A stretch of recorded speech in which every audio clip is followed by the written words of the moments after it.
Good morning everyone, welcome back to my channel Puja লাইফস্টাইলে। আমি পূজা নিয়ে চলে এলাম আবার একটা নতুন ভিডিও। আজকে রয়েছে শনিবার।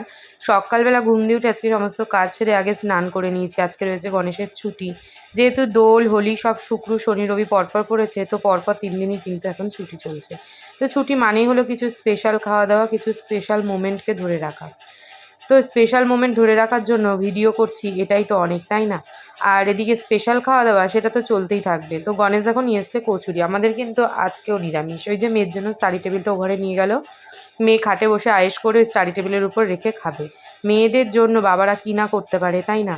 কিন্তু মানে মেয়েরা যখন বউ হয়ে অন্যের বাড়ি যায়, তারাও যে কোনো মেয়ের কোনো বাবার রাজকন্যা, কোনো বাবার অনেক ভালোবাসার আদরের মেয়ে, সেটা কিন্তু সেই বাড়ির লোক ভুলে যায়। এই মনা স্নান করে বসেছে পুজো দিতে, ওকে মাথাটা ঘষিয়ে দিয়েছি, মাথা ঘষে বসেছে স্নান করে পুজো দিতে।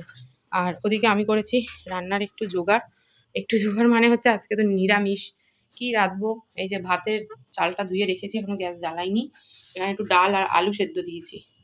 এখানে একটু পাট পাতা ছিল, ধুয়ে রেখেছি। পাট পাতা দিয়ে ডাল করবো, এটা খেতে আমার খুব ভালো লাগে। এই কালো কালোগুলোকে সব দূর করবো পাতা দিয়ে বেছে। আর এখানে দেখো রয়েছে হচ্ছে বেগুন, আর তার সাথে বকফুল। বকফুলের বড়াগুলো হচ্ছে আমার আর গণেশের, আর বেগুন হচ্ছে মনার, মানে বেগুনই হবে। তো এই হচ্ছে মেনু। আর কালকের অল্প করে রাইসও রয়েছে।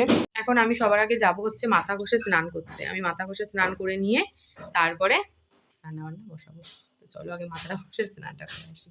স্নান করে ঠাকুর নমস্কার করে চলে এসেছি আগে রান্নাঘরে, কারণ অনেকটাই তো বেলা হয়ে গেছে। এখন যদি এবারে সে রান্না না বসাই, তাহলে তো এরপর দেরি হয়ে যাবে। ওদিকে ভাতের গ্যাস জ্বালিয়ে এদিকে ডালটাকে আগে সোমবার দেবো। ওদিকে মেয়ে আর গণেশ পেছনে এসে খালি ঘুরঘুর করছে, কি গো কতক্ষণ, আজকে এত দেরি করে রান্না বসালে? এদেরকে তো আমি এটাই বলে বোঝাতে পারছি না, ভাই রান্নাই তো কিছু নেই, দেরি করলে কি ভাই এসে যায়। স্নান করে এদিকে দেখো ভাতটাকে বসিয়েছি, ভাতটা হচ্ছে। আর এদিকে তো প্রেশার কুকারে আমার পাট পাতা ডালটাকে বসিয়ে দিয়েছি। আর বড়াটা ভাজবো গরম গরম, আর আলু মাখা দিয়ে খাবো। শরীরটা আর ভালো লাগছে না, এত গরম পড়ছে না। হ্যাঁ, এখনই ভালো লাগছে না, এরপর আরও গরমে কী হবে। গরম গরম এই বড়া ভাজা, ডাল, নিরামিষ দিন এগুলো খেতেই কিন্তু সবথেকে বেশি ভালো লাগে। আজকে খাওয়া দাওয়া শেষে কেটেছিলাম একটু পেয়ারা। গণেশ পেয়ারা নিয়ে এসেছে, আর এই পেয়ারা না আমার এই ডাসাই খেতে ভালো লাগে। ও পেকে গেলে আমি একটুও ভালো খাই না। শুধু আমি নই, সেটা মনা, গণেশ, মানে আমাদের ঘরে কেউই খায় না বলতে পারো।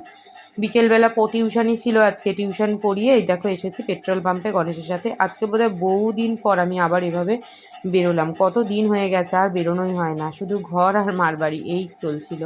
আসলে মনার পরীক্ষা ছিল কি না, আর এখানে সেই মালাই চা খেয়ে তো মনটা বেশ ভরে গেল। এবার যা দুর্ভোগ লেগেছিল, চা খেয়ে যেই না দুজনে গাড়িতে উঠতে যাব, ব্যাস গাড়ির সেই কি প্রবলেম হলো জানি না। গাড়ি হাঁটিয়ে হাঁটিয়ে মানে সে কত দূর নিয়ে এসে তারপর সেই গাড়ি ঠিক করতে 2 ঘন্টা 2.5 ঘন্টা টাইম লাগবে। আমি তো টোটো ধরে বাড়ি আসলাম মেয়েকে নিয়ে একবারে। আর গণেশ আসলো গণেশের মতন আলাদা পরে 2-2.5 ঘন্টা পর। মানে আমি পুরো বিধ্বস্ত লাগছে। আজকের মতন এখানেই টাটা, দেখা হচ্ছে নতুন ভিডিওতে। সবাই ভালো থেকো, সুস্থ থেকো, আর কেমন লাগলো অবশ্যই কমেন্টে জানিও।